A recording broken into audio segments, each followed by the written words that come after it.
Hello everyone, myself Khyati Vyas from JNP English Medium Saraswati Group of Education. Today I am conducting this session for grade 3, subject SS. We are discussing chapter number 4, The Air Around Us, and this is my session number 2 for this chapter. So kids, before I start today's session, let us have a quick recall. What did we learn in our previous session? In our previous session, first of all, I introduced vocabulary words to you, in which you went through different words through PPT, and those PPT also showed you some related pictures and the meanings of those words, which are quite new words to you. These words which were represented in PPT, you will come across these words in your chapter as well. So, I hope these vocabulary words are clear to you, their meanings, right? Then, what did we do next? Yes, I explained to you what is air. Air is everywhere. Everywhere around you, you can see air. Correct? But, is it visible? No, it is not visible. Can you touch the air? No, you cannot touch the air. Can you taste the air? No. But you can only feel it. You can only feel it. And that too, when the air blows, you can feel it very much clearly. Right? See, for example, if you put on the fan, the air will start moving around. And that's why you start feeling cold. Right? So now what is air? What is air? Air is mixture of gases like nitrogen, oxygen, carbon dioxide. These are different names of different gases. So air is mixture of gases. Then I named nitrogen, oxygen, carbon dioxide, all these different gases, right? Air is necessary for human beings because we cannot live without it. How? Human beings, they need to take the breath. Correct? हम सांस लेते हैं. So when we breathe in, we utilize the oxygen. And when we breathe out, we release the carbon dioxide. And oxygen is utilized or it is absorbed by our body. Carbon dioxide is released back. Similarly, plants. Plants are also living things. So plants, they take in carbon dioxide. They take in carbon dioxide, use this carbon dioxide to prepare their own food. And then, when they are preparing their food, in this process, they make oxygen. This oxygen is released back to the atmosphere. Correct? So, human beings take in oxygen, give out carbon dioxide. Plants take in carbon dioxide and they release oxygen. So all these gases are important which are present in the air. Correct? Which are present in the air. Now, then we discussed regarding air also contains not only gases but it also contains some dust particles and smoke. Dust particles, because you know when the wind blows, the dust sometimes blow with it. You might have felt if it is windy, what happens? The dust will enter your eyes and you will feel irritated. Your eyes start burning sometime, right? Then smoke. Smoke is also mixed in the air. Why is it mixed in the air? Smoke is mixed in the air because you know the factories, industries, they release smoke. They release smoke. Vehicles on which you are moving, it also releases some percentage of smoke. So all this smoke get mixed with the air. So air has gaseous particles air has dust particles, air also has some smoke particles. Clear? In today's session, we will learn about the uses of air. Why do we need air? Then we will learn regarding air pollution. And the last portion that we are going to learn today is regarding the measures to keep air clean. How can we keep the air clean? So let us start with today's new topic, that is the uses of the air. Now you know what is air. How we are using it. One use you already know, that is to breathe. But there are other ways also to use the air. You might say yes, you are already knowing so many ways. To blow the balloon, you blow the balloon with the help of air, you fill the air in it. Yes. Then the cycle tires, you have to pump the air into it. Right? So in that way you already know some of the ways.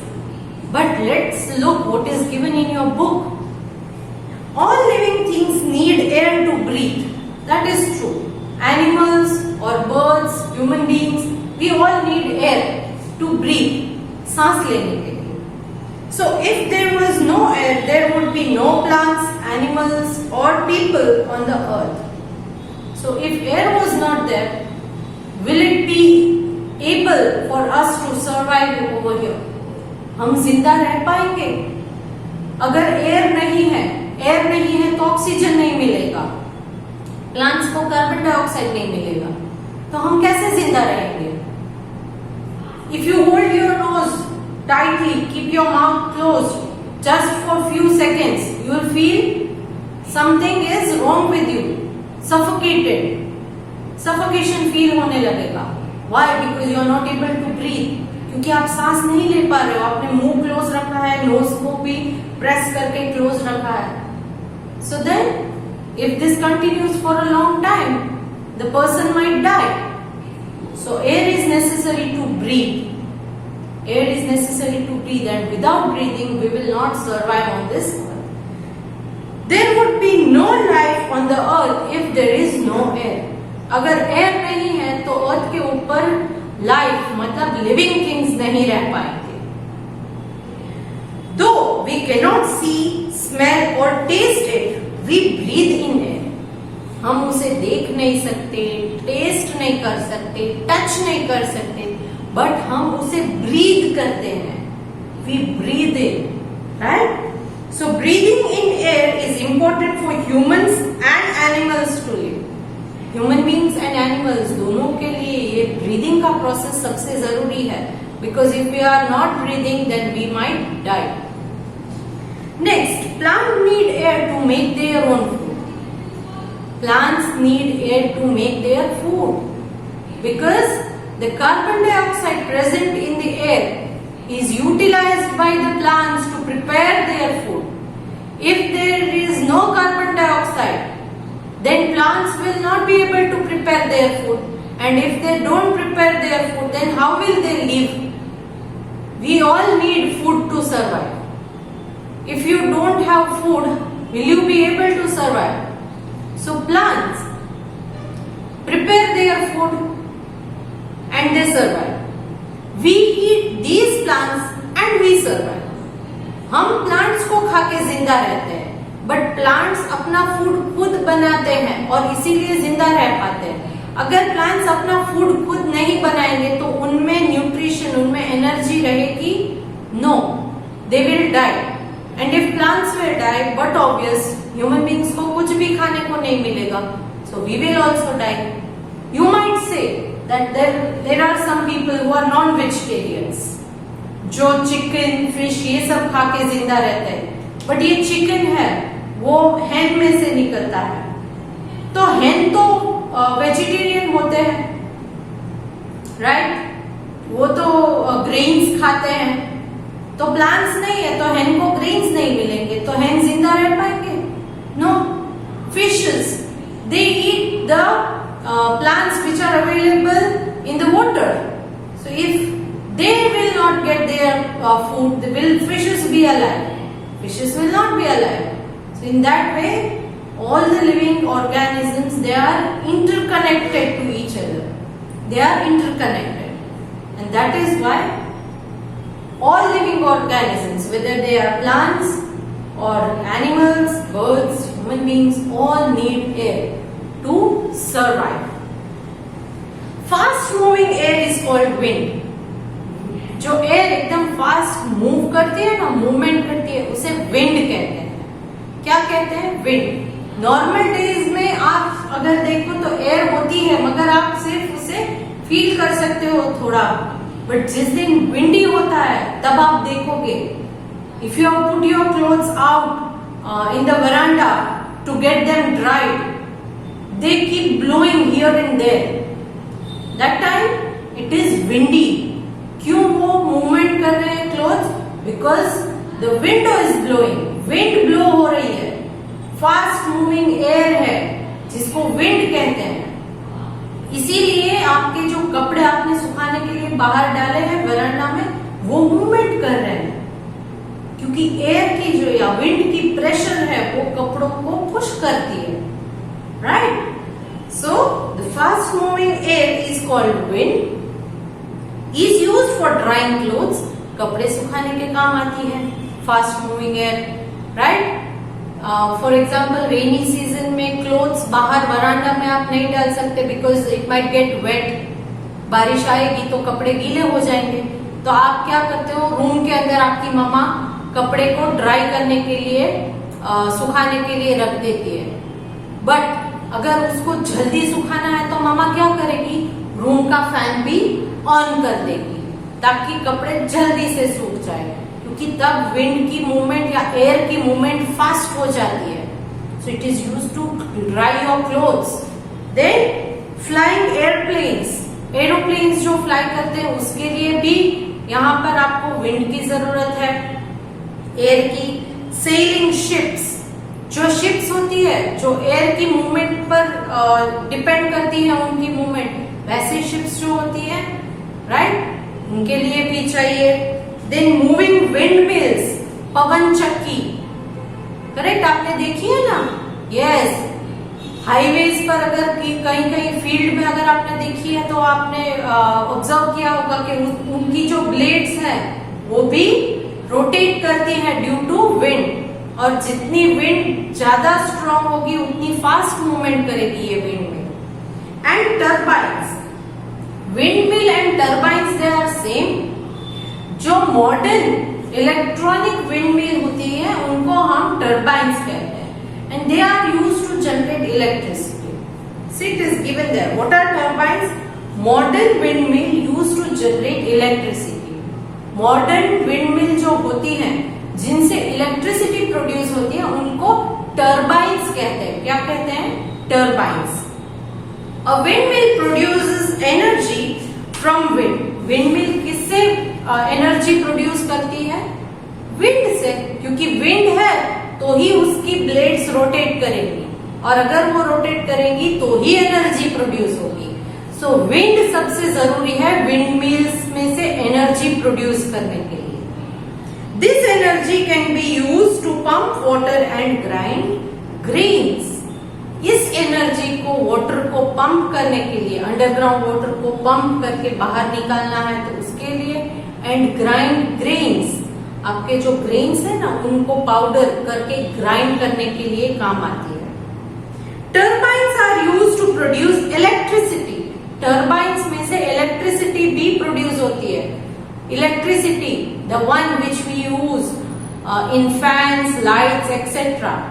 Fan, light, इनको operate करने के लिए electricity की जरूरत है, और ये electricity जो है वो टर्बाइन्स में से प्रोड्यूस होती है। So these are the different ways in which we are using the air to dry clothes, to sail the boats, to fly the kites, right, to breathe, everything, to produce energy, to produce electricity, all these things we are using the wind power।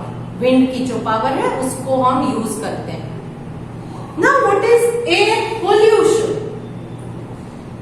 Air pollution, pollution means air के अंदर कुछ ऐसे contents का mix होना जो harmful होते हैं, जिनसे हमें हार्म है, नुकसान होता है। तो एयर के अंदर जैसे ही कुछ ऐसे मिक्स होते हैं चीजें, ऐसे सब्सटेंसेस जिसकी वजह से हमें नुकसान होता है, तब हम कहते हैं कि एयर पोल्यूशन है, एयर पोल्यूटेड हो गई, खराब हो गई है। Correct? So that is air pollution. Clear? Now we need fresh and clean air to live a healthy life. Healthy life अगर आपको रहनी है तो फ्रेश एंड क्लीन एयर की जरूरत है। पोल्यूटेड एयर से क्या होगा? फुल धुआं है, फुल स्मोक है, और ऐसी एयर को अगर आप ब्रीथ भी करोगे तो आपको एकदम immediately you will start coughing, खांसी आने लगेगी। So is it good for your health? No, it is not good. So you need fresh and clean air. Air is mixture of gases. Harmful gases that are released in the air causes air pollution. But harmful gases जो factories में से, industries में से या किसी भी कचरा को, गार्बेज को बर्न करने की वजह से जो हार्मफुल गैसेस रिलीज होते हैं एयर में, उसकी वजह से एयर पोल्यूशन होता है, एयर खराब हो जाती है। Clear? Now Some of the causes of air pollution are, किन चीजों से एयर पोल्यूशन होता है normally? See, smoke from the factories. Factories में से जो धुआं निकलता है, स्मोक निकलती है, उसकी वजह से एयर पोल्यूशन होती है। Smoke from the car, buses, scooter, truck and other vehicles. अलग अलग व्हीकल्स हैं, इनमें से भी धुआं निकलता है, स्मोक निकलती है, तो इसकी वजह से एयर पोल्यूशन होती है। Burning of garbage and plastic, कचरा, कचरा जलाते हैं, प्लास्टिक की चीजें जलाते हैं, राइट? तो उसकी वजह से एयर पोल्यूशन होती है। Then bursting of fire crackers. Fire crackers means पटाखे। आप जो पटाखे जलाते हैं ना दिवाली में, उसकी वजह से भी एयर पोल्यूशन होती है। नॉर्मली ड्यूरिंग दिवाली पीपल से मिठाई खाने की वजह से खांसी हो गई, गला खराब हो गया, ज्यादा मिठाई खा ली तो। But during this festival time it is not only the sweet dish which is causing an injury to your throat, it is also the smoke released from the firecrackers. It is also one of the cause why your throat is getting infected and it is getting damaged. So आपको कम से कम फटाके जलाने चाहिए, और अगर हो सके तो ऐसे क्रैकर्स को यूज करो जिसमें से ज्यादा धुआं ना निकले। Okay? Because it causes air pollution. What does it cause? It causes air pollution. Now, polluted air causes several diseases. Several diseases means बहुत सारी diseases होती है। That is, polluted air causes several diseases in human beings and animals. Human beings और animals, सारे living things में diseases होती है polluted air को breathe करने की वजह से। It also slows down the growth of plants. अगर कहीं पर बहुत ज्यादा एयर पोल्यूशन है, से फॉर एग्जाम्पल कहीं ऐसा एरिया जहां पर बहुत सारी फैक्ट्रीज लगी है, तो वहां आजू बाजू में जितने भी प्लांट्स होते हैं ना, उनकी ग्रोथ भी स्लो हो जाती है, उनकी ग्रोथ स्लो हो जाती है। क्यों? क्योंकि इन प्लांट्स को भी फ्रेश एंड क्लीन एयर नहीं मिलती है। They also get this polluted air, and that is why their growth becomes slow. Now, since there are so many causes of air pollution, we have a measure, that is the quality of the air is measured with air quality index. इसीलिए बड़े बड़े metropolitan cities में सबसे ज्यादा pollution होता है, क्योंकि metropolitan cities में व्हीकल्स भी ज्यादा होता है। बहुत सारे व्हीकल्स की वजह से क्या होगा, वहां की एयर ज्यादा पोल्यूटेड रहती है। तो इसकी पोल्यूशन की कितनी लेवल है ये चेक करने के लिए AQI, that is air quality level, इसे AQI, एयर क्वालिटी इंडेक्स, इसे चेक किया जाता है। एयर क्वालिटी इंडेक्स, क्वालिटी मतलब वो किस क्वालिटी की एयर है, अच्छी एयर है, खराब एयर है, पोल्यूटेड एयर है। पोल्यूशन है तो कितना पोल्यूशन है, ये सारी चीजों को वो ध्यान में रख के उसे मेजर किया जाता है. If AQI is higher than 100 then we should not spend much time outside. अगर आपका सिटी का या आपके एरिया का AQI एयर क्वालिटी इंडेक्स 100 से ज्यादा अगर है तो आपको उस जगह पर ज्यादा टाइम नहीं रहना है, क्योंकि that is bad for your health. Below 100 है तो ओके है, बट अगर it is above 100, AQI above 100 है तो you have to stay only for some time in that place and then leave that place because it is not good for your health. Now last part is keeping the air clean. Air जिंदा रहने के लिए जरूरी है हमारे survival के लिए, तो that is your responsibility to keep this air clean. तो आपको अगर जिंदा रहना है, फ्रेश एंड क्लीन एयर चाहिए ब्रीदिंग के लिए, तो वो आपकी ही रिस्पॉन्सिबिलिटी है कि एयर को कैसे हम क्लीन रख सके. How to keep the air clean. So we can take certain measures to prevent air pollution. ये एयर पोल्यूशन जो है उससे बचने के लिए कुछ मेजर्स हम ले सकते हैं, कुछ स्टेप्स हम ले सकते हैं. क्या कर सकते हैं? First one, plant more trees as they absorb carbon dioxide. ज्यादा से ज्यादा ट्रीज को ग्रो करें. क्यों? क्योंकि ट्रीज जो है वो कार्बन डाइऑक्साइड को एब्जॉर्ब कर लेते हैं and they give out oxygen. Oxygen को बाहर देते हैं, रिलीज करते हैं. They produce oxygen in the process of making their own food. This oxygen is utilized by human being और इस ऑक्सीजन को हम यूज करते हैं. तो इसीलिए प्लांट्स या ट्रीज का ग्रो होना बहुत जरूरी है. Then walk or cycle to short distances instead of using vehicle. कहीं शॉर्ट डिस्टेंस पर अगर आपको जाना है, आपके घर के आजू बाजू में कोई शॉप है, वहां अगर आपकी मम्मा आपको भेजती है या आपकी मम्मा को जाना है, तो उसके लिए व्हीकल लेकर जाने की जरूरत नहीं है. आप या तो अपनी साइकिल यूज कीजिए या वॉक करके चले जाइए. Walking is good habit, cycling is also good exercise. But अगर आप अपना स्कूटर निकाल के जाओगे तो उस स्कूटर में से अगेन स्मोक रिलीज होगी. डिस्टेंस शॉर्ट है, लॉन्ग डिस्टेंस है तो we have to use scooter और कार. बट शॉर्ट डिस्टेंस है तो वॉक करके चले जाओ. ऐसे भी बहुत सारे लोग वॉकिंग के लिए जाते हैं, तो आप अपना काम ही वॉकिंग से क्यों नहीं करते हो? अलग से वॉकिंग के लिए टाइम क्यों निकालना पड़ता है?